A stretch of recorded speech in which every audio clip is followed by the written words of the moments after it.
if you come to the jollof rice, you see this like an African dish. Right. If you talk about the fried snapper, it's something Caribbean, the burger, America, even the steak, stuff like that. So that was intentional. Yeah, it was. Very intentional. One, because as West Africans, even back home for us, my husband being Nigerian, myself being Sierra Leonean, if you go to even Oh, restaurants wow. in our area, our cuisine is very much infiltrated with cuisines of outside. Like we have spaghetti, we have fried rice, we have, a lot of even Asian things. There's a donut. It's actually Thai donuts that, you have like sweet milk. And I've made it at home for my husband, but they call it something else. They call it puff puff. Right. So they had no idea that, our cuisine and our food has mixed in so much with cuisines of other areas. And it's very natural because as West Africans, and we all know Nigerians, they're everywhere. That's something I laugh at my husband for. You can't go anywhere without bumping into Nigerian. They just go places and take over. That part. And Haitians too. Yes.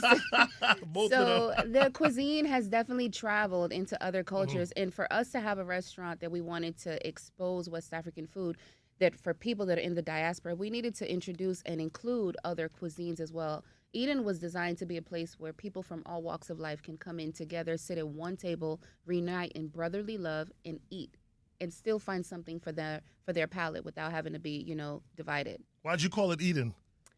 So we kind of went back and forth. The funny story is, at first we had an idea to name it "It's a Vibe." Okay, thank God you didn't do And that. my husband was like, "Babe, that's too long. Like, it just sounds so wordy." And then we started looking at, we wanted this huge name on the outside of the building. That's a lot of money. That's a lot of letters. And so we kind of went back to the drawing board and we're like, Eden, Eden is where it all began. Eden is the first of many places of everything. Yeah. For us, this was our first venture together as business owners. This is our first, business venture for ourselves, also not for other people. This was our first. We were just getting ready to have a child. That was our first. So it just made sense, and the whole purpose of Eden and finding brotherly love, unity, being a place where, people could come in and just experience what God intended from the beginning, which was just peace, harmony, love, feeling seen, feeling heard. And we're like, Eden just fits. Well, it looks like Eden. It really does, looks right? like a Garden of Eden when you enter there. But I mean, the moniker could have been Eden. It's a vibe. Could have still held on to that. You know what I mean? There's a special room you have in the back. Could you explain that and how it works? So that's our immersive room. That room is designed to transport you to different places in the world, places that you wouldn't ever think of eating in front of without ever leaving your seat. So what it is you're sitting in front of an LED screen and you're also sitting on top of an LED screen. And we have different scenes. Right now, our most popular scene is the waterfall in the middle of a tropical rainforest. And so guests are dining, we're setting the tone, nice music flowing. We have completely clear tables so that way you can really feel the immersive aspect of the room. And so far, it's been our baby. Yeah. Have you had any weird requests for that room? Honestly, I wouldn't say... I don't want to put these requests out there because the person who might have put it in might be listening. But the kind of pictures sometimes that we get that people want to see is like, do you really want that? Nah, you gotta give them the same themes that the rooms in Okeechobee have. You can get the jungle, you can get the river, you can give them 5 choices. Don't allow people to do their own thing. Forget about sometimes it. they're like, could you give me I want to have a shark crawling across here, and could it go across? I'm like, that's a lot of interactive elements that we're not quite there yet. But it is a beautiful room and Thank a great you. concept and idea. If you want to celebrate something special, it's an amazing room to rent. And you rent that specifically differently from the main restaurant. Yes, and it is a lot of people sometimes, sadly, us when we're in a rush to book a place, we're not always looking at the details. So sometimes we have customers like, I want the seat with the waterfall, and they come in and they realize okay, that's a separate room, that's a private room for dining. So we do want to let people know it is a private room. It is available for any occasion that you want, to rent it for. It's just that it's just separate from the main dining hall itself. Right. So listen, you guys seem to have taken off on social media. It was like, boom, I knew about it, but all of a sudden I'm seeing it on TikTok and this and that. Some good, some not so good. I know you guys got hit pretty heavy by a certain blogger. I don't even know what to call these people because they're not food critics, but these certain people on social media hit you pretty hard.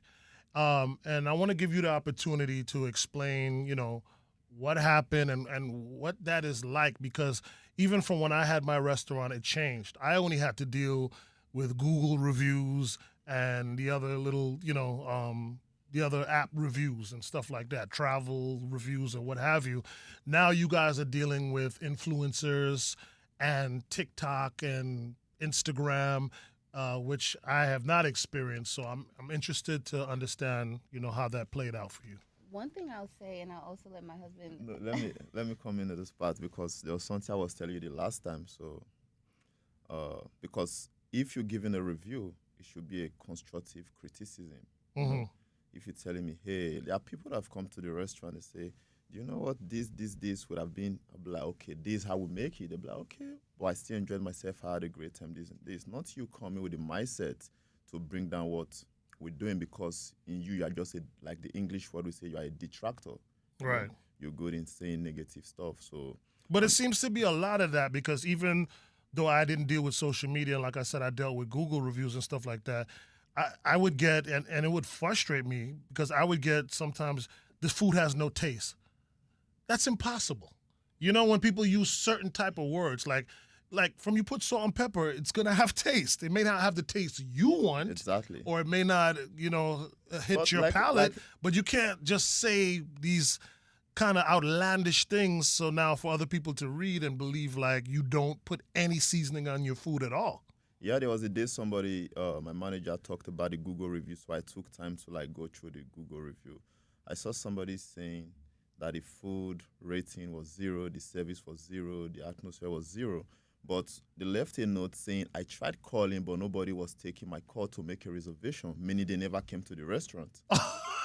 So they gave you 0 reviews on the food, the service, everything, and never entered the No, restaurant. you said nobody took your call, right? Because then we had a lot of people calling. It was a lot. So Right. we're trying to attend to people one after the other. But nobody took a call, but she said this. So that was just to tell you where people come from, Mm-hmm.